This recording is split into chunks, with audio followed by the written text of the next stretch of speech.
Uses of article, इसमें सबसे पहले सिखा रही हूं कहां ए का यूज करें और कहां एन का।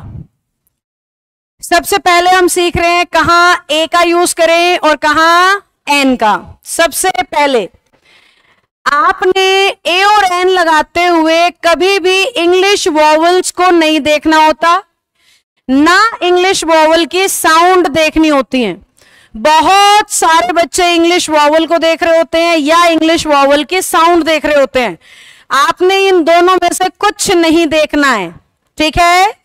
आपने इन दोनों में से कुछ नहीं देखना है।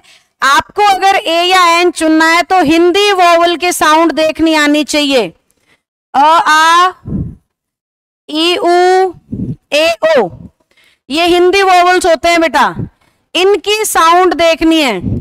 अगर इनकी साउंड आ रही हो तो एन, और इनकी साउंड नहीं आ रही हो तो ए। शब्द आपका इंग्लिश में आएगा, साउंड आपने हिंदी में चेक करनी है।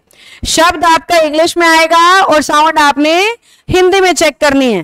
तो हिंदी की साउंड को इंग्लिश में कैसे चेक करेंगे हम? सपोज ये लिख रखा है तो इसे हम पढ़ेंगे आए।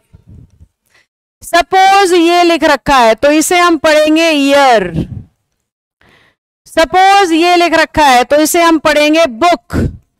प्रोनाउंसिएशन के बेस पे बात हो रही है। ये लिख रखा है तो इसे हम पढ़ेंगे पेन। अब इंग्लिश कह रही है जहां हिंदी वॉवल की साउंड आ जाए वहां तो लगा दो एन।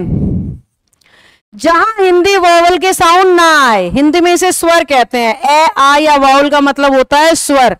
कैखे गैगे को व्यंजन कहते हैं, ठीक है? तो जहां व्यंजन की साउंड आए वहां लगाना है ए। जहां व्यंजन की साउंड आए वहां लगाना है ए। आर्टिकल के बारे में आपको मैं एक बात बताना चाह रही हूं बच्चों। स्कूल में जो टीचर्स पढ़ाते हैं छोटे बच्चों को आर्टिकल्स, और जो मैं आपको पढ़ा रही हूं उसमें बहुत फर्क है।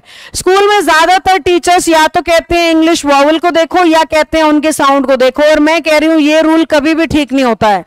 आपके हमेशा आर्टिकल सही माने जाते हैं हिंदी वोवल साउंड के हिसाब से। तो फिर स्कूल में ये क्यों सिखाते हैं? क्योंकि स्कूल के करिकुलम के हिसाब से छोटे बच्चे को इस तरीके से साउंड सिखाना थोड़ा मुश्किल काम है, इसलिए इस रूल को मॉडिफाई करके पढ़ा दिया जाता है। पर एक्चुअली में रूल आपका ऐसे ही लगेगा बेटा, आ का साउंड आए तो एन लगेगा, आ का साउंड नहीं आए तो ए लगेगा।